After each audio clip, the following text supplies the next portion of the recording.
Am I going to die?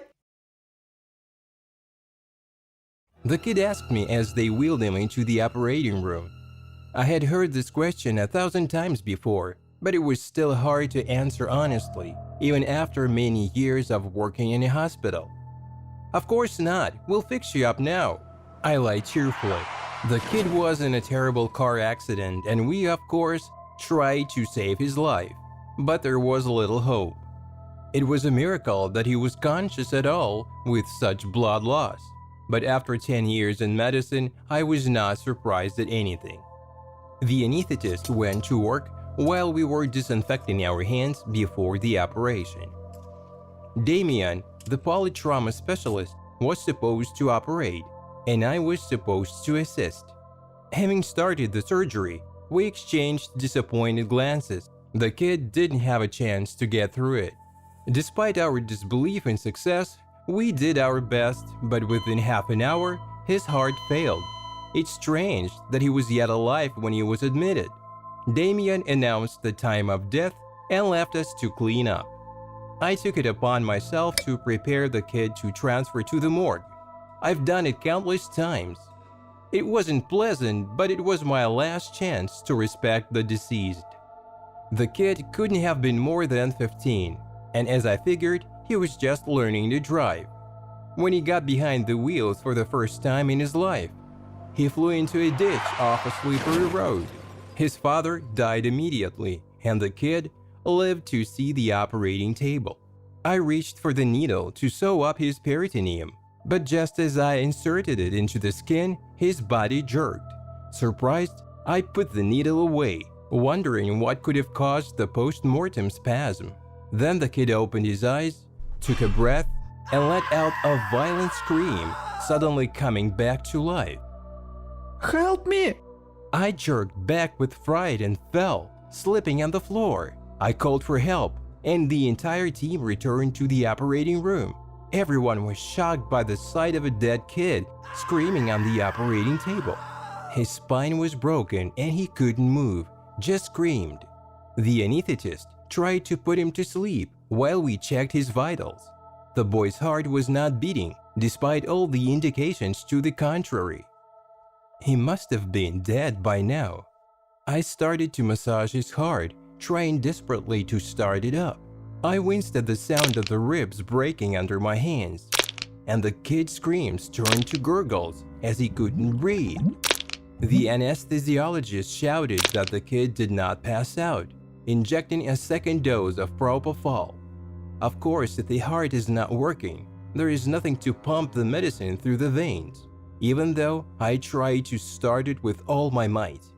After an hour of our efforts, the chief surgeon intervened and ordered us to stop. At this point, we have already done more harm than help. Still conscious, the kid stammered to us. What's happening to me? No one answered. We could not find words for the horror we saw before us. Most of the employees left, unable to bear it. We've all seen a lot in our careers, but that's the first time that would happen. "What's your name?" I decided to ask about this, even though I already knew his name from the papers. I just wanted to distract the kid. The kid answered, Brian Dawson. I took a deep breath to calm myself. "You were in an accident, Brian." His eyes darted around the room, and the kid began to understand where he was. He tried to raise his head, but in vain because of the broken back. He was completely immobilized. I can't move! I can't move! I moved closer so that he could see me. "Brian, your heart has stopped." The chief surgeon, George, grabbed my shoulder and whispered in my ear that we need to isolate the operating room. What is happening here is beyond our understanding, and it can also be contagious.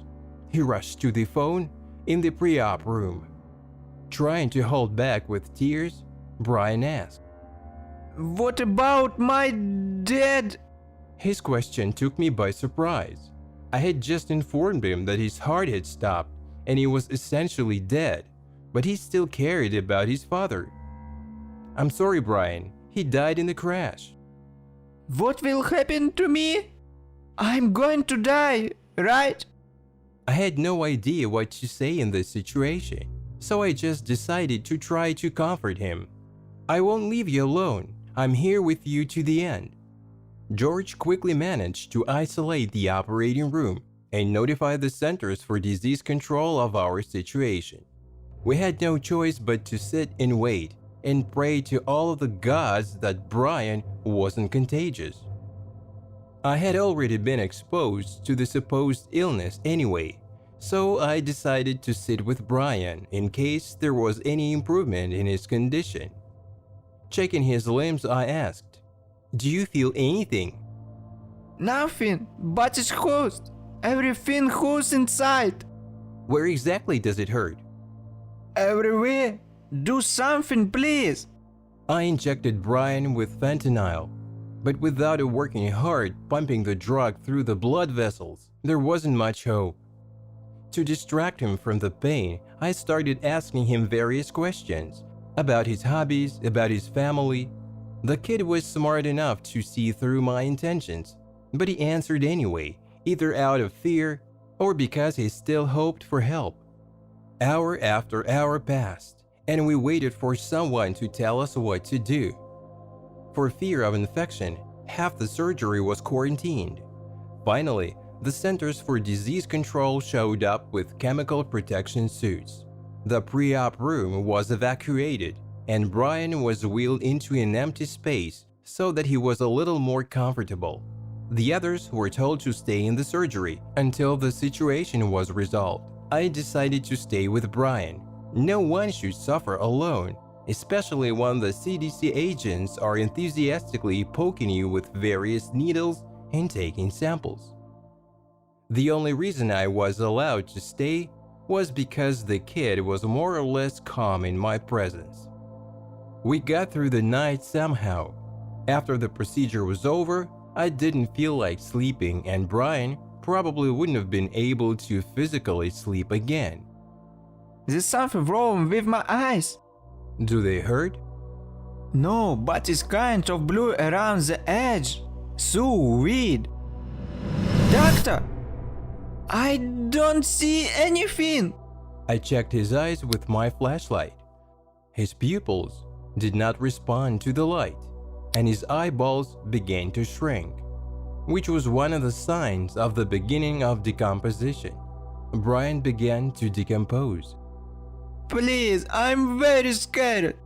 Brian was a brave kid, but he was already losing his temper as everyone else in the squad.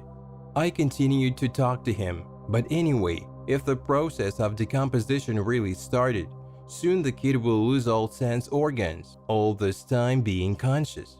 As scary as it sounds, I hoped it would speed up his passing. I continued to talk, and Brian answered louder and louder, as if he couldn't hear himself. "Can you hear me well?" What did you say?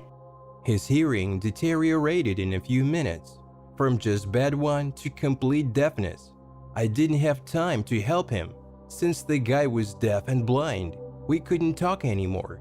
Whatever I did, I could no longer comfort the dying kid, and the CDC agents quickly turned me out of the door as no longer useful. Brian continued to scream in horror and pain after I left. With each passing second, his body was devouring itself, Help me. and there was nothing we could do to ease the Help pain. me. By the morning, the screams had stopped.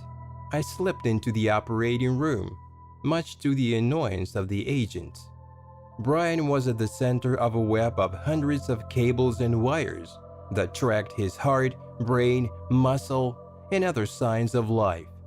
Naturally, his heart wasn't working, and decomposition was creeping up on his muscles. He paused not because he was no longer in pain, but because he had lost the ability to scream. Only his brain worked. "What the hell is going on here?" One of the agents demanded to get me out of here. The other one obeyed and let me outside, but stayed with me to explain the situation. "Don't worry about the infection. We'll lift the quarantine any minute," he said. At the same time, he looked unusually sullen. What about Brian? What will happen to him? His conscience, but his respiratory function is gone. There are no other ways to communicate with him.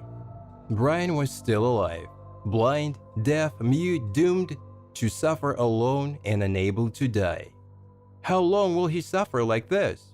This will become known when we transfer him to our specialized institution. Before we could say anything else, the CDC agent in charge came out and demanded that the conversation stop. They took Brian away in an airtight capsule so that the nightmare that happened in our surgical department would not be seen by anyone. After the quarantine was lifted, I went straight home to write my own resignation letter. I had a good friend at the CDC, but when I tried to find out more through him, he said that nothing like this had ever happened to them, and that no one named Brian Dawson had been admitted to their facility. A month later, a lawyer and a medic showed up at my door. They brought a bunch of documents with them, all about medical confidentiality. The lawyer looked exhausted, as if he had walked around 100 people before me. He asked me to sign the documents and never mentioned what happened again, or I would lose my medical license. As if that bothered me, I was fed up with this job. The medic gave me a shot. He said that Brian's disease, which was extremely contagious, was known to them, but it manifested only after death. He explained that half the world's population was infected with it. It keeps the brain working even for a few days after death. Brian's case was special in the sense that in addition to brain function, he retained some motor functions, and so was able to talk to us. The inoculation was not a cure. It was made so that I couldn't spread the infection any further. But when I die, it's almost the same as what happened to Brian. I can only hope that when this happens, someone will be there for me.